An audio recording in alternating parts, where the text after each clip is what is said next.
जो गुज़िश्ता साल गुजरा है उसमें कोई 56,000 के करीब वारदातें हुई हैं स्ट्रीट क्राइम की। और दुख की बात यह है कि कोई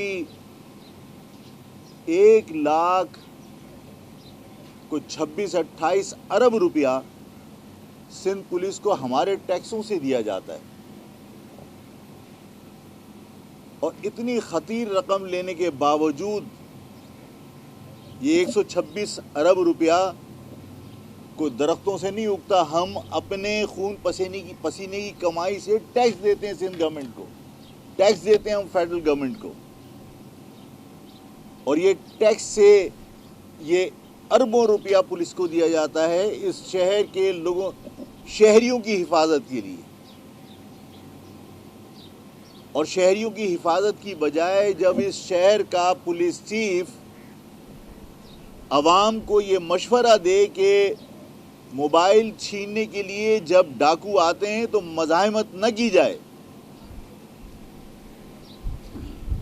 और उन्हें मोबाइल या गाड़ियां या मोटरसाइकिल हवाले कर दी जाएं, तो मेरा ख्याल है कि फिर जब आप तहफ़्फ़ुज़ फराहम करने की पोजीशन में नहीं हैं तो मैं हुकूमत से मुतालबा करता हूं कि इस अवाम को असलाह रखने की फिर खुली इजाज़त दी जाए ताकि वो अपने तहफ़्फ़ुज़ को यकीनी बना सके। मतलब सहाफ़ियों ने भी अगर आप लोग बुरा ना माने तो मैं कहूँ कि आप लोगों ने भी बाज़ जगह गैर ज़िम्मेदारी का मुज़ाहरा किया कि फ़ारूक सत्तार के यहाँ मैं डॉक्टर फ़ारूक सत्तार साहब के यहाँ मैं उनकी वालदा के इंतकाल पर ताज़ियत के लिए गया था और ये कई माह पुरानी बात है। और जब मैं वहाँ ताज़ियत के लिए गया तो उन्हीं के लोगों ने कोई फ़ोटोग्राफ बनाए होंगे। ज़ाहिर है कि मैं इन चीज़ों से बहुत दूर रहता हूँ, मैंने कोई सियासी बात भी नहीं की।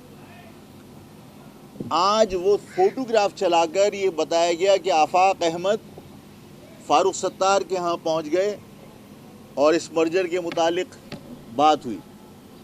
मैं तो गया ही नहीं हूँ।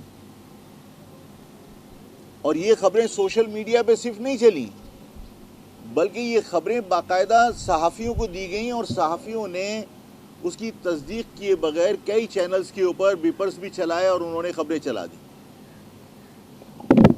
तो मैं वजाहत करना चाहता हूँ कि मैं फ़ारूक सत्तार साहब के यहाँ उनकी वालदा के इंतकाल पर सिर्फ ताज़ियत के लिए गया था, उसके अलावा मैं कहीं उनके घर पे नहीं गया। तो इस तरह की गैर ज़िम्मेदारी का मुज़ाहरा बार बार नहीं होना चाहिए। इससे अवाम को तकलीफ़ होती है, मुझे तकलीफ़ होती है कि मेरे मुतालिक झूठी खबरें चलाई जाएं। कराची एयरपोर्ट को अगर आप आउटसोर्स कर रहे हैं, लाहौर को आउटसोर्स कीजिए।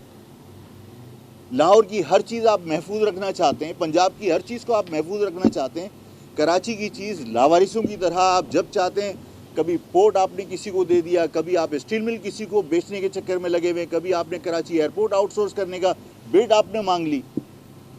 इस शहर की चीज़ें क्यों बेच रहे हो? इस शहर के अंदर वफाक ने क्या इन्वेस्टमेंट की है? इस शहर में प्रोविंशियल गवर्नमेंट ने क्या इन्वेस्टमेंट की है? इस शहर के अंदर जो इन्वेस्टमेंट हो रही है वो IMF कर रही है, वर्ल्ड बैंक कर रही है और CPEC के नाम पे हो रहा है।